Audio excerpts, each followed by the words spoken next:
Assalamualaikum warahmatullahi wabarakatuh. Waalaikumsalam warahmatullahi wabarakatuh. Perkenalkan Bunda, nama saya Weni Julaika. Siapa sayang? Weni Julaika. Weni Zulaika, oke. Saya dari Kayong, tapi domisilinya di Pontianak karena kuliah. Izin bertanya Bunda, pertanyaan saya adalah bagaimana cara kita menyampaikan kepada orang-orang terdekat kita supaya tetap bisa menjaga lisannya agar tidak menyakiti orang lain, dan bagaimana cara kita menahan diri dan amarah agar kata-kata kita itu tidak menyakiti orang lain juga. Terima kasih. Assalamualaikum warahmatullahi wabarakatuh. Bagaimana caranya, Waalaikumsalam warahmatullahi wabarakatuh, menjaga agar lisan kita tidak menyakiti hati orang lain, gitu ya. Dan bagaimana caranya menahan amarah. Baik. Tadi pertama kita harus ingat, sepertinya saya bilang, hidup itu adalah cermin. Ketika kita berbuat baik kepada orang lain, maka akan kebaikan yang kita dapatkan. Tapi Kak Mira, Bunda, selama ini saya udah berusaha buat baik kepada orang lain, tapi kenapa selalu ada saja orang yang menyakiti hati saya, yang menyakiti perasaan saya? Kenapa ada orang yang berkata-kata tidak baik padahal saya sudah berbuat baik kepada mereka? Kak, kita ini manusia biasa. Nabi aja itu habis dicaci, dimaki, dikatakan gila, dilempar kotoran dan lain-lain. Apalagi kita yang bukan siapa-siapa. Jadi nggak bisa kita bilang aku udah berbuat baik kok aku masih diginiin, nggak bisa. Nabi loh itu masih digitukan. Nah, jadi sekarang bagaimana caranya Kak Mira pada saat kita yang direndahkan, bagaimana caranya kita menahan kata-kata kita pada saat kita marah, pada saat kita emosi? Satu hal yang harus kita ingat.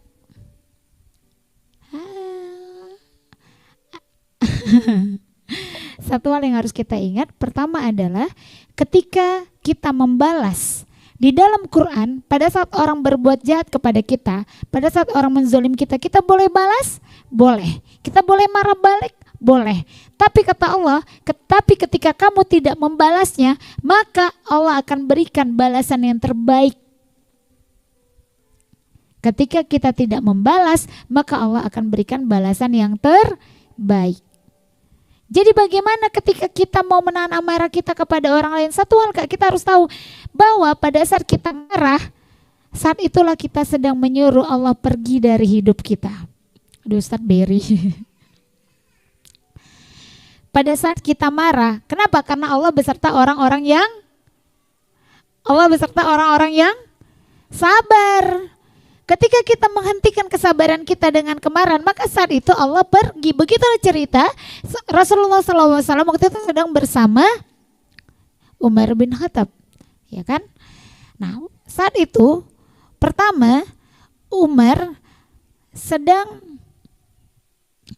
dicaci maki seperti itu, ya kan? Dan ketika Umar dicaci maki, Rasulullah saat itu memilih tetap bersama Umar. Ya, Umar diam. Rasulullah tetap bersama Umar di samping Umar, tidak meninggalkan Umar. Tapi pada saat datang lagi nih kaum kafir memaki Rasulullah, dan pada saat memaki-maki Rasulullah, Umar marah. Rasulullah pergi meninggalkan Umar. Kemudian Umar protes sama Rasulullah, ya Rasulullah, tadi pada saat orang yang memaki-maki aku dan aku tidak membalas, kau tetap bersamaku. Saat ini aku tuh membelamu ya Rasulullah. Aku tidak terima ada orang yang memaki-makimu. Makanya aku sedih pada saat engkau meninggalkan. Kata Rasulullah, iya, tadi pada saat ada orang yang memaki-makimu dan engkau tidak membalas, aku melihat begitu banyak malaikat-malaikat Allah yang beserta denganmu, menemanimu. Tapi ketika engkau marah dan membalas, meskipun itu membelaku, aku melihat seluruh malaikat meninggalkanmu. Maka ngapain aku di situ? Aku pun pergi. Jadi Kak, bagaimana cara menahan amarah? Percayalah, pada saat kita marah balik, pada saat kita marah-marah, pertama kita rugi. Kita pada saat marah jantung kita berdebar kencang nggak? Napasnya sesak nggak? Pikirannya ruwet nggak? Hal yang kita lakukan ambil wudhu. Mau itu lagi datang bulan gak apa-apa. Ambil wudhu, basahi wajahnya. Kalau lagi bisa sholat 2 rakaat. Minta tenangkan hatinya sama Allah. Oke. Terus yang kedua tadi itu ya, ambil wudhu, tenangkan hatinya, istighfar banyak-banyak. Terkadang pada saat mungkin ada orang yang berkata tidak baik kepada kita dan kita memilih diam, mengadu kepada Allah di atas sejadah, itu jauh lebih hebat daripada kita membalas dengan kemarahan juga. Biarlah Allah yang bekerja dengan cara-caranya. Terus bagaimana Kak Mira cara menjaga lisan supaya lisan kita tetap mengeluarkan kata-kata yang baik? Tadi saya bilang, Kak, kita gak mau kan diomongin yang gak baik sama orang lain. Kita gak mau kan dijelek-jelekin sama orang lain. Maaf nih. Kalau kita suka bilang, monyet tuh, mau gak kita juga dimonyet-monyetin sama orang lain? Enggak. Oh, kalau kita mungkin biasa disebut monyet. Kalau misalnya, dasar lu anak monyet, anak kita digituin mau? Enggak.